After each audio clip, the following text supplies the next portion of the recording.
seated. All right. Let's go. Say his name, then give official acclaimed. And action! Action! Thanks, TJ. WAMO was everything to the black community in Pittsburgh. I grew up listening to WAMO. You know, because I remember being on the phone lines, you know, calling that number. It was 412-333-9266. Hey, what's up? Yeah, man, I remember staying on that line. I was persistent. I would let it ring. Even when it stopped ringing, I would let it ring. You know, you used to record the music, have your tape cassette, and you would press those buttons to record the music as it would come up. WAMO that was it. That was the biggest thing happening. The black community depended on WAMO for news and for information, what was happening. Well, in some respects, WAMO was really the only station that black people had the opportunity to listen to that catered to our community. 106 Jams, WAMO.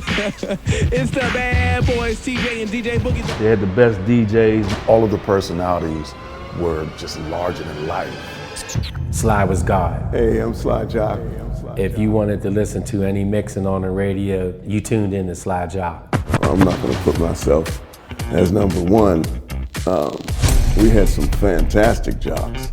I remember my dad, when he was doing a morning show and Parliament Funkadelic came, he went outside with a diaper on and to talk to the listeners to give away free tickets. I don't know any radio station. I don't know if you can legally do that now.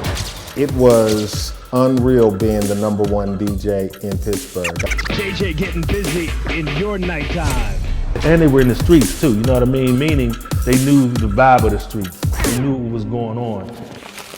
When the station sold the signal, it was devastating. It was like something, the station had died. The station had died, and it was tragic. Because I was even there when they shrunk down to a smaller wattage, and I remember that. And then you really couldn't hear WAMO. You know, by 6 o'clock sometimes you couldn't hear WAMO on one side of town. Us being the only African-American radio station in Pittsburgh, you know, it was real sad. You know, something that we didn't want to happen. And it was kind of surreal. It was a sad situation because that was like the demise of the station. Even though people have tried to bring the station back, it's not quite the same. The responses from the community was, who's gonna be our voice? Who's gonna speak for us? How are we gonna know what's going on in our community? WAMO to me is everything. I know it's 4 letters, but those 4 letters have been such a major component of my life. WAMO's in the history books. No matter how you cut it. WAMO's history. WAMO is the history. WAMO is what I grew up to. WAMO is the sound of the people. The sound and the heartbeat of the African American community here in the city of Pittsburgh. WAMO is the sound of the Pittsburgh community. WAMO, the sound of the Steel City.